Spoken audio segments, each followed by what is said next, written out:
and welcome to Subjective Thoughts. And our comic for today is Teenage Mutant Ninja Turtles, The Last Ronin, issue 5 by IDW.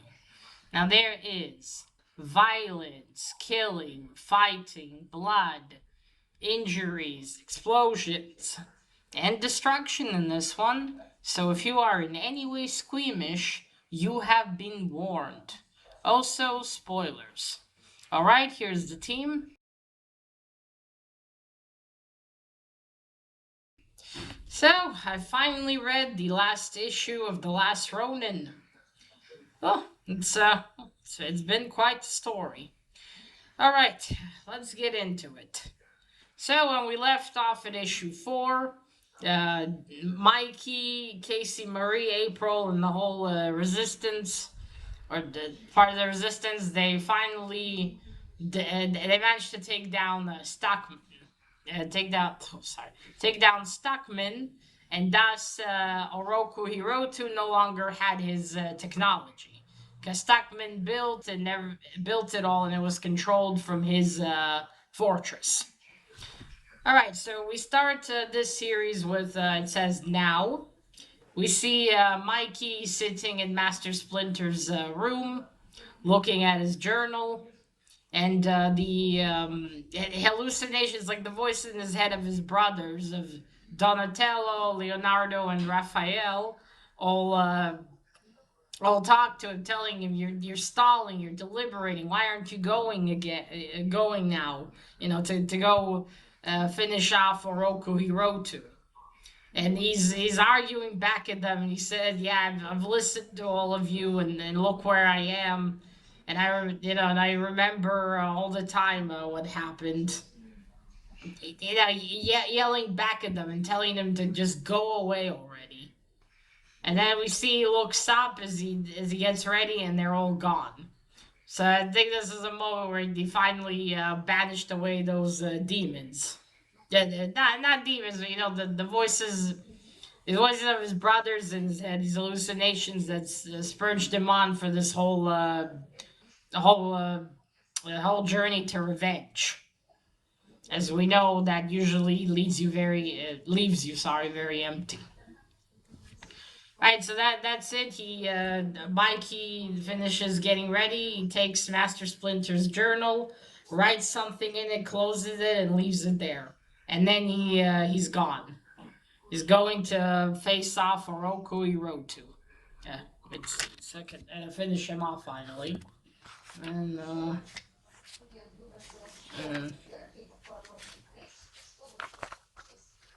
okay. Then we go up to the city. There's chaos and looting and things going out of control, and it's fucking up everything for the rebellion because they don't have safe areas to fight from. Because although the cyborg or the robot ninjas have been now out of commission, Oroku Hirotu still has the high ground, as he's up in his tower, and they don't know what to do. And even one of the men says, "Oh, leave the fuck this. Let's just join the looters and destroy things." And Casey says, "Oh, fuck this. Mob mentality is like poison." So then she's like, "Is there any what's going on?" Oh, and then she gets told that there's flooding in the down in the sewer in the layer. And it even as Mikey's fighting with the voices in his head, you can see that the floor is wet there.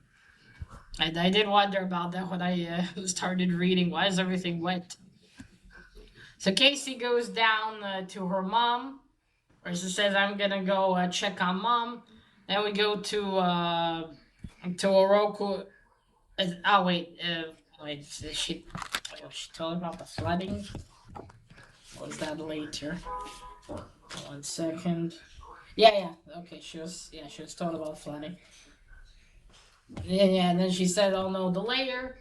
We move on to Oroku Hirotu. He's losing his shit. The little megalomaniac is, is like the You know, why can't you still get me Stockman? What is going on? Do something, you imbeciles! And losing his shit, and then tells them, okay, bring this many Foot Clanners up here, and then leave more over there, and get me my not uniform, my armor. I've got a mutant to hunt.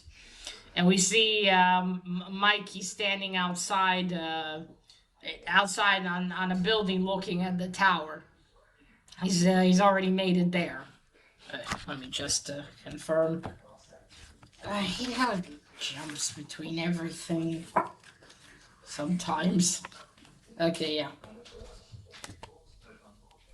Okay, here we go.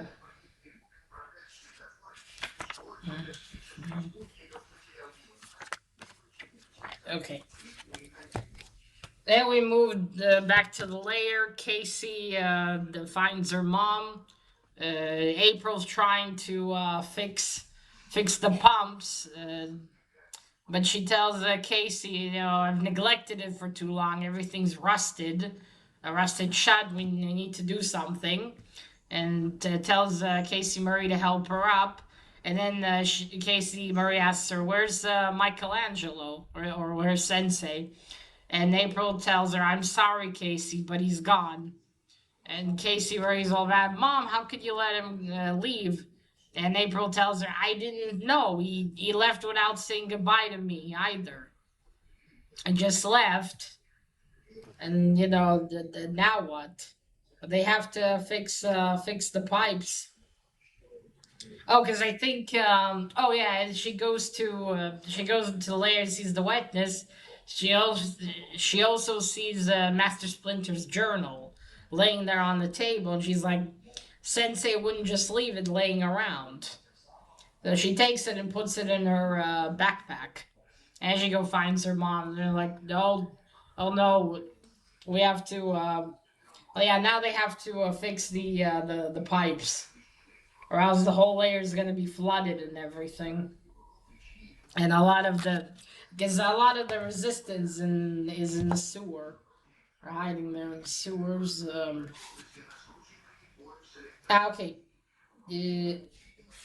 Uh, yes. Then Casey Murray says, "I'm going to fight this with Sensei till the end, because they are family." Oh yeah, and she's frustrated, so she kicks a wall and the bricks break. And April's like, Casey, you'll hurt yourself. And Casey's like, will I, Mom? I know I'm not normal. I know I'm a mutant. And then not Casey, and then April finally tells her why she's mutated.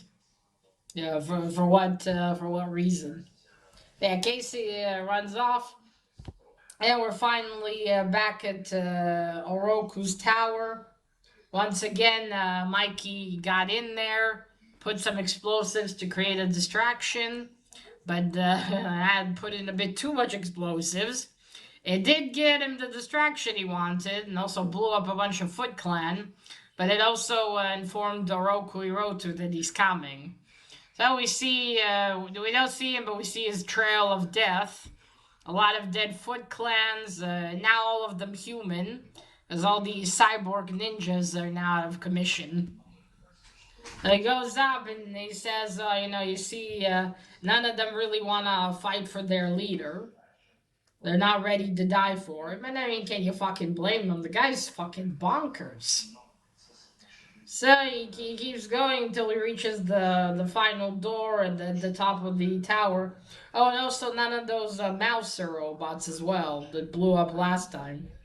So he reaches the top of the tower. There's only now, oh, there's a really big guy. I think he is human. And he fights Mikey, and he's big in that one. And he hits it really hard. Mikey's like, shit, I gotta do something. And he jumps and he hits him in the neck and he dies. And he thinks, okay, but then another robot appears. This one not from Stockman's robots. This is an old fashioned one. Also, before that, also the crows that Oroku Hiroto has. They're apparently also robots. But those are easy to defeat. bumps two sticks together, and I think it creates like an electric force field or something, and they're out of commission as well. Right, then there's the bloody big robot, old fashioned it, really heavy. That one hits Mikey. He's the one that hits Mikey a few times. The other big guy doesn't manage to hit him really. And Mikey's like, shit, I gotta destroy him because one more hit like that and I'm dead. And he grabs the big guy's, the one that he hit before, sword, and slices through the robot. And he said, "Well, come on, Oroku Hero 2. Enough with your games and your boy toys. Face me." And then finally Oroku Hero 2 comes out and he's wearing this sort of really advanced armor. It's skin tight. It kind of looks a little bit like a Power Ranger suit almost. And he's got this headpiece that reminds me of Shredder's helmet. I think maybe obviously like a tribute to Grandpa. So that's it. They're now about to fight. He tells them that's it. This ends. This ends now. We're now fighting till the end. Tonight I'm gonna end you and your mother. And then Oroku, they're right in that room of his where his mother's laying comatose in that tube, and he says, "Oh, I've hated my mother for leaving me. I only kept her around as what he says petty revenge, so she'll see how I'm thriving." And this guy's never been okay. I kind of wonder who his daddy is. I mean, holy shit, did he not? I have said before, mommy issues, but fuck me, very deep mommy issues. Shit in hell, son. So yeah, he says I only kept her on for that. And then he takes his shredder like claws that he has in his suit, and he fucking kills her. All this time he kept her in that too. Well, like I said, I think when she nearly drowned, she probably lost any real brain function. It was just again comatose all these years. They basically just kept her alive for for nothing. There was Kari was no longer there anyway. This kid's got some. Surprised the Foot Clan didn't see his issues and decide, you know what, maybe we shouldn't put him in power. I know it's his birthright and shit, but fuck me. Look what the kid done. So Mikey says, well, at least she had honor. And then they start fighting. They're hitting each other. He sees that his suit his special armor's very, very advanced. You can't get to him, and it like when he needs to, it becomes really hard. Like when he hits him, but it's also smooth enough for movement. So they keep fighting. They get knocked out of the window, both of them. There's fire all around in the tower from all the destruction. They keep rolling around. Mikey hits him. He hits Mikey. He needs to really think of a plan what to do. They keep falling further and further down, and it really obviously fucking hurts. It looks like Oroku's suit's very powerful. It keeps him still able to fight and not hurt, and not get hurt too badly, even though they're falling again from a great height. Mikey's once again falling from that high building. So as they keep fighting and falling further down, I fall on a water tower, and Mikey's already in pretty bad shape, and he doesn't know what to do. And as they fight, he uses his dead brother's weapons. Like, yeah, this is from Raphael, and he sticks his weapon in his hand. And then Oroku, and then there's yeah, Mikey gets the distraction he needed. The tower explodes, and Oroku just turns his back to Mikey and says, "No, my tower, it can't be." And Mikey uses that to his advantage and hits him with some kind of pole with a I don't know heavy weight on it. Anyway, he hits him, knocks him off of the building. And then Mikey goes after him. Now, while this is happening between their fight, the rebellion are still trying to get to the water pumps because they gotta stop the flooding, or else everyone's going to die. And they still can't reach April. The commander from the last issue tells her we can't reach Mrs. Jones. So she tells him, Casey Marie tells him, okay, you all go try to evacuate as many resistance members as you can. I'm gonna go find my mother and try to continue to communicate with her. And Casey just jumps into the water and starts to swim. But yeah, Oroku and Mikey, they reach down. They finally fall to street level. Then Mikey uses Leonardo's sword, sticks it in Oroku. And Oroku's like, "All right, fine. I give.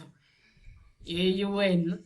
And Mikey tells him, "This isn't win or lose, kid. This is the end." And he lifts up a manhole cover and is about to hit him.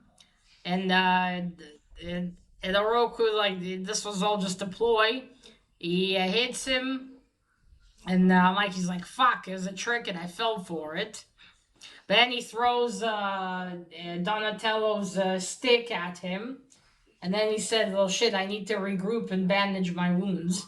So he jumps into the manhole and runs a bit further and bandages himself. And in between all of this, Casey finds her mom. The April is always a smart lady. She has a breathing mask on, and she's trying to fix the tubes. She lets Casey breathe from her tube, so she can get some air in. Because Casey says, "I may be a mutant, but I'm not a mutant fish." And before that, when Mikey jumped into the sewer, Ork was like, jumped and ran into the sewer. I know he says that after. Typical. And then Mikey jumps at him. He says, "Who's running?" And they keep fighting. And I think for more explosions, rocks fall. Casey Murray tries to hit them off so they wouldn't hurt her mom. And but then one falls on her. April sees that. She does a final sort of fix, pulls a lever, and then swims after Casey. And it looks like that did it. All the water is finally draining. But as it drains, it pushes, it floods out and takes both Oroku Hiroto and Mikey with it outside of the sewer. And again, we're briefly with April and Casey. And Casey's like, "Oh, Mom, why didn't you go alone? I don't know what I would do without you." And then she said, "Oh, don't worry, I had to fix this." And then what did she tell her? Wait. Yes. How did she tell her? Oh, and the colors of the fight scenes are fantastic. Oh yeah, and the whole suit is a silvery color.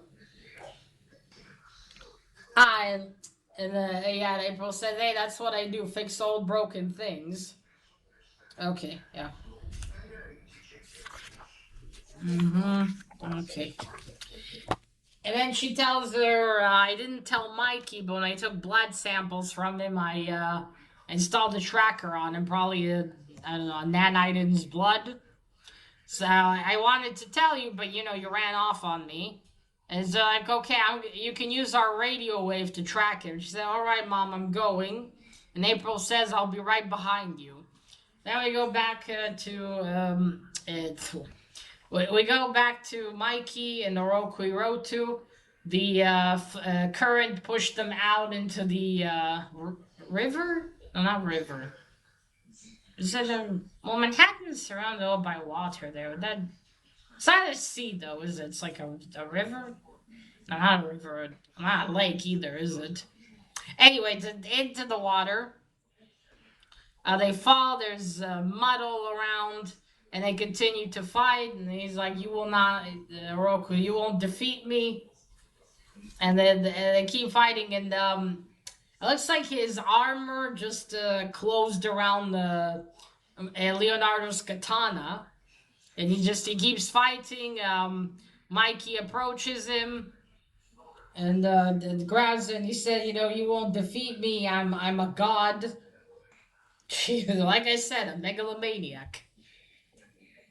And then I don't know what Mikey, and I think it's Oroku he does that. He causes an electric shock, a really fucking big one, and they both light up, and there's like a bit of a boom, and then Oroku falls it into the water. So I don't understand. Did the stupid bastard just kill himself?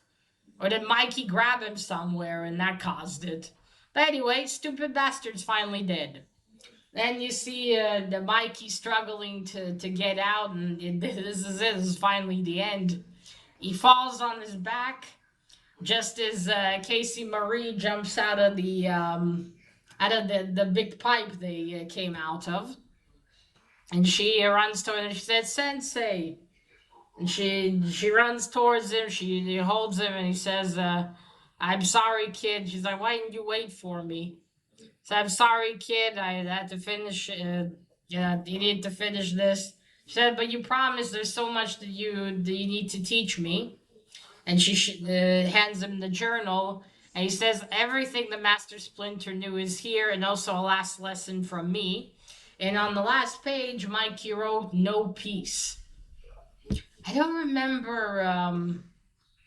I don't remember what before that. He wrote something else on the page before that in the beginning of the story. I think it's something to do with revenge. I think it was something to do with revenge. And now this is the lesson he's leaving behind for her, no peace. And he's like, I'm sorry, Casey. And he dies. Then April arrives on her tank looking vehicle. And he's like, and she runs out. Casey, are you alright? Casey is like, oh no. And he sees that Mikey is dead. And she says, "Goodbye, sweet friend." And then it's her and April standing there, and Casey holding Mikey. And then the panel after that is, yeah, you see in the hospital the thing that your heart rate, right? It measures your heart rate, and there's these lines, and you see him flatline, and that's it. And then we move on to he gets told, "Come on, Mikey, wake up," and he wakes up again, like in the end of the first issue. It's his brothers. They're all young again. They're telling him, "Come on, Mikey, you're gonna sleep all the time." It's the first time when he almost died and he almost joined them, but this time that's it. He died. So they'll say, "Oh, come on, the last one out of the sewer does dishes all week," and Mikey runs after them. It's like old time's sake. And they tell him, "Oh, rain's finally stopped. Let's go get some fresh air." And they run out, and they're on top of a building. And, they're making fart jokes. And, and then Casey appears. And with his the shoulder length hair and his mask and everything. He's like, "Casey." And then Master Splinter appears. And finally, they're all together in the afterlife. And everything's, like the sunset colors is very pretty. And that's it.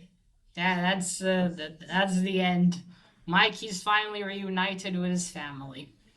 And then, I was surprised, there's an epilogue. We see Casey Marie, she's training. She kicked the uh, um, boxing, what was it called? That sack you boxed with. She kicked it so hard that it ripped from the chain. She said, "Not too shabby, Casey." And then she is looking at the journal and says, "I wish I could show you how much I improved, Sensei." And she goes out of the training room to look for April. April's in one of the rooms working on something. She's like, "Hey, Mom, how are the tests showing?" And what did April say? Some kind of test. Oh, it's such a lovely scene of Rachel. Slight improvement actually. Lots more to get done though. So I'm not sure what she's referring to. And she's like, "So what do you want to eat?" And April tells her, "Oh, I'm not hungry, sweetheart. Order whatever you want." And then Casey Murray says, "I wasn't asking you." And then in the last panel, a big one, we see her standing. There's this little like a dome with four turtles in it and all sorts of stuff connected to it. And she said, "Come on, guys, I want you to grow up fast. I got so much to teach you." And then for some reason it says to be continued. And that's it. That is the end of the last Ronin of this story. All right, let's start with the cover as always. I like this one. I like the color. I like you see Casey Marie there, and Donatello. It's for Donatello. Sorry, Michelangelo. Sadly, this doesn't happen. They don't fight together. I was kind of hoping when I saw the cover. I remember when I got this one. I wondered who this lady is. Well, now I know. Yeah, done a pretty good one. I like the moon in the background. Looks good. Okay, for the last time, let me show you some art. So there you see Mikey. He's sitting there staring at the journal. I suppose before the end, Mikey finally got some peace. So you see, this is how he sees his brothers in his head talking to him. And the last part is called, well, The Last Ronin. As always, this art's very good. Okay, now to conclude this one. So, I don't know what I was expecting from the end. I maybe perhaps thought that Mikey might survive it, but I do suppose it's a fitting end that he finally got revenge and restored honor to his family. I will say that part of the old Japanese culture is interesting to me and also a little baffling. How there was the seppuku, and if you lost your honor, people just killed themselves, even over. Again, in my eyes, back then things were different. But it's just astounding that you would end your life over this. Yes. And again, with most stories of revenge, usually in the end leaves you empty. So who knows? Maybe Mikey would have just been quite empty. I mean, he would have had April and Casey Marie with him now, but who knows? Maybe if he knew that April was alive, he would have found her, and his life would have been different. He would maybe still pursue revenge against Oroku Hirotu, but now it would be revenge at not one where he just his life ends after that. He would have had something to live for. This is someone that he needed to take care of after this. Yeah, I suppose with how violent and goth and how the story is, it's a fitting end. He got revenge and honor, and now he's wherever it is you go with his brothers and his father and Casey. But still, it was a sad one. It was a cool final battle, though. I kind of wish there was more with Oroku Hiroto in the sense of it's just it's like it's still not. At least it would have been, they revealed like what. Okay, so they had a peace treaty. I just want to know what broke it. Was it again? Because it's not clear. I don't know. Maybe it was, but not to me. I'm like, okay, but who broke it here? Did the breaking of it happen in a different story? Is that it? Is that why I don't understand it? And then, really, all these years of fighting and everything. And it's just I wish to know how Oroku turned out like that in the end. I understand he lost his mother and he felt like she abandoned him, but who was raising him and how did he end up being such a crazy megalomaniac? Did no one in the Foot Clan that were responsible for his training notice that he's a little cuckoo? It's just I wish there was more, shed light on that. Because, yeah, I get it. This is, restore honor to kill the last of the Orotu clan, but it kind of feels like all Mikey did was just kill a crazy person. It doesn't feel like he was. Now, yeah, he was he's part of the clan, but it's like he was a kid when all this went down. I wish maybe perhaps he was older and so this had more of a part in all of this. And I feel like that would have made this whole, more sense and even deeper. Like that is just, it's just crazy and a tyrant. I don't know, kind of I don't know.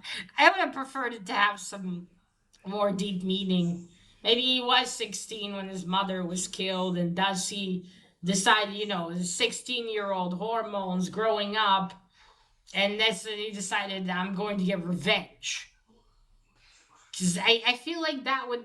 And I understand as a 6-year-old, he was told by the clan, Kari has been killed by the Otoma family clan. They're the reason she's not coming back. I don't know. Because also Shredder was already dead at that point too, so I feel like someone must have been poisoning the kid against him, right? I don't know. Again, I wish there was more with that.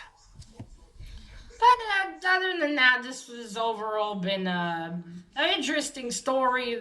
I said before, the pacing has been good. Not too slow and not too fast. I think just right. Except I wish they had it a little more here and there. It's quite cool though that we had Casey. But I didn't talk about it in the video of issue 4, but the whole Casey's mutant powers stuff is interesting. Just exposure to someone with the kind of mutation, even after all these years, it affected, infected Casey, April, and then their daughter. And just kind of wish there was also more elaboration on that. How did this, when did April find this out? What does it mean? Is there going to be a series about all this? Which I kind of doubt, because I don't know if people would want to read a whole series about Casey Murray Jones. Because it said in the epilogue to be continued, so kind of wonder if it was meant to be continued and then never continued, because and I'm gonna tell you, I didn't watch any videos, but I don't think people. It's been 3 years since this. No, 4 years almost since the series came out. And first there was all the hype and everything, but I feel like no one really talks about this story now. Now I did see on Goodreads there's a whole IDW or something, like a whole universe of these Teenage Mutant Ninja Turtle comics. So I'm guessing they're different from other stuff. I know, but overall, I suppose it's a revenge story. With the futuristic stuff. This has been a good read. I wouldn't though recommend this if you don't know anything about the Teenage Mutant Ninja Turtles. There's things here that I didn't quite understand till the end because I don't have all the knowledge, and the stuff I did was from me watching the 2003 cartoon. As I wouldn't know who Honey Coates was if I didn't watch that. So it's not a good story to pick up if you've never read any Teenage Mutant Ninja Turtles. I mean, yeah, you can understand that he's avenging his family, but if you don't know the original story, it's kind of, I think, would be hard to get into it or understand everything behind it. But it's also kind of weird to see there's this whole giant clan and all this war. Now, I don't know how the whole thing with Shredder and the Teenage Mutant Ninja Turtles started. So I don't know. Maybe there's always something there. Or was this made like that for this story? I don't know. It just felt like it was a little too how should I put it? Yeah, like a little odd that there would be such a big network to all this, even though it was a long war. I was like, kind of wish they would show a little bit of Manhattan in the end, to see what happened after after Oroku Hirotu's died. Oh yeah, I forgot to say when Mikey grabbed him, he said, "That's it. You're gonna die here, and no one's going to remember you." I'm sure they won't really. Can't say he was a very beloved leader.